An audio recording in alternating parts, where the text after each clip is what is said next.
Hi, welcome to Unsightly Opinions. My name's Tamara. Today I want to go through the complexities of leading a blind person safely, aka sighted guide.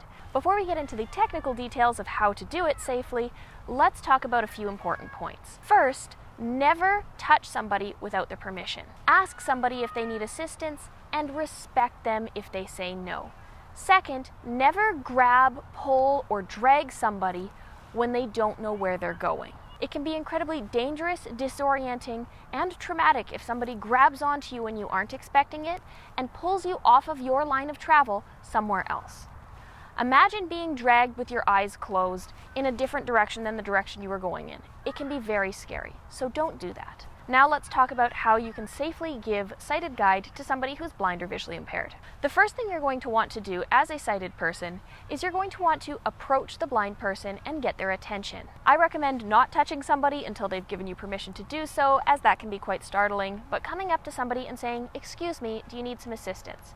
And if they accept, you stand on whichever side they prefer, about one step in front of them, and offer your elbow. If the person is a cane user and they're holding their cane in one hand, typically go to the hand that they are not holding their cane in, or the opposite side to which they're using their guide dog.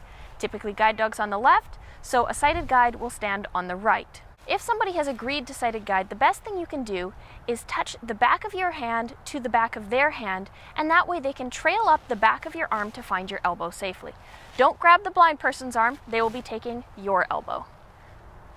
So you run up the back of the side, and then you can orient yourself to a position about one step ahead of and to the right or to the left of the blind person you're going to guide. There are a few variations depending on the height of somebody, or different variations depending on where you're from.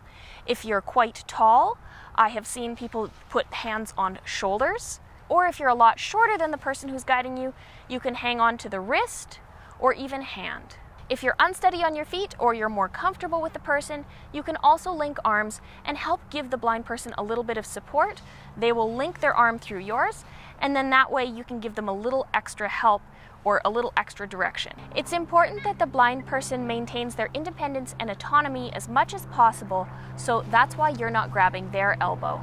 If the blind person so chooses, they should be able to release or move away from you at any point. If you're blind or visually impaired and need that assistance to be guided, you're going to find which method you prefer best and be able to direct the people around you who will be guiding you to give you the best assistance. The most standard grip is thumb is towards you and your fingers wrap around their elbow to the opposite side. So I'm going to ask Robbie to guide me here. When he's ready to set off, he's going to let me know that we're going to go. When you're ready to set off, it's important to check with each other to make sure you're both ready to start moving. So the sighted guide should usually check in with the blind or visually impaired person and make sure they're all ready to go, so that nobody's knocked off balance. You will maintain that positioning of one step beside, one step behind, unless there's another obstacle or object that will prevent you from traveling side by side. All set? Yes, ready to go.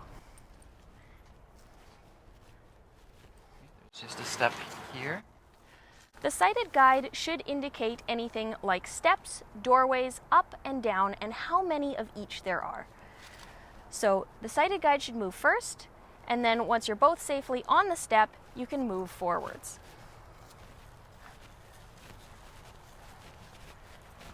Be taking a sharp left here.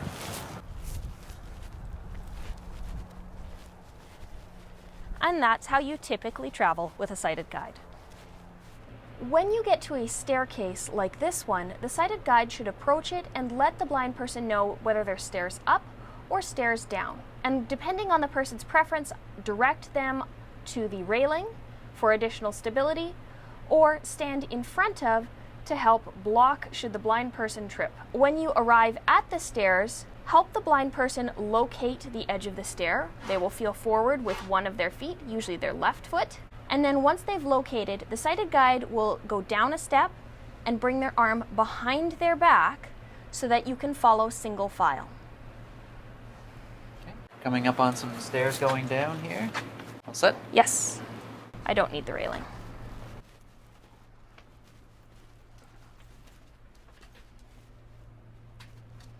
More stairs down.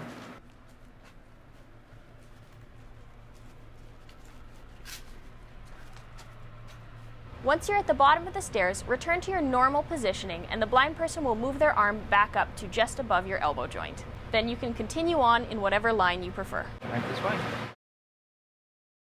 When approaching a seat, slow your pace, and when you get close, have the blind person gently touch their shins against the seat and direct where the seat bottom or back is by using your guiding arm to place it on the seat. That will give the blind person a firm idea of where the seat is located in space. We're coming up on a picnic table here. Thank you.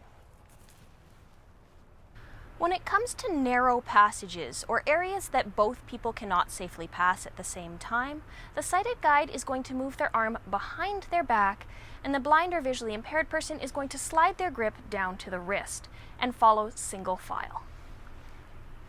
Coming up on a garbage can here, just behind me. Once past the obstacle, you can maintain your normal grip and continue on your normal path. To your left. When coming through a gate or door, the sighted guide should indicate what's ahead and which direction the gate or door opens.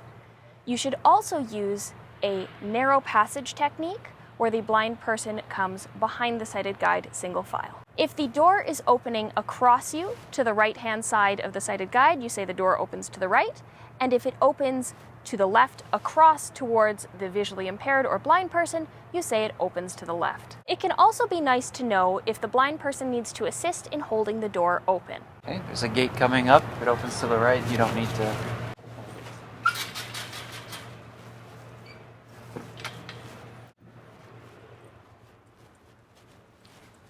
Once through the gate, return to your normal hand positioning.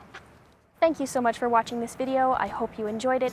Let me know if there's any facts or any details that I forgot about how to do sighted guides safely, and leave those in the comments down below. If you want to support the channel, you can do so by liking, commenting, subscribing, sharing, or engaging in any other way. But that's all I have for you today. I hope you enjoyed. See you next time.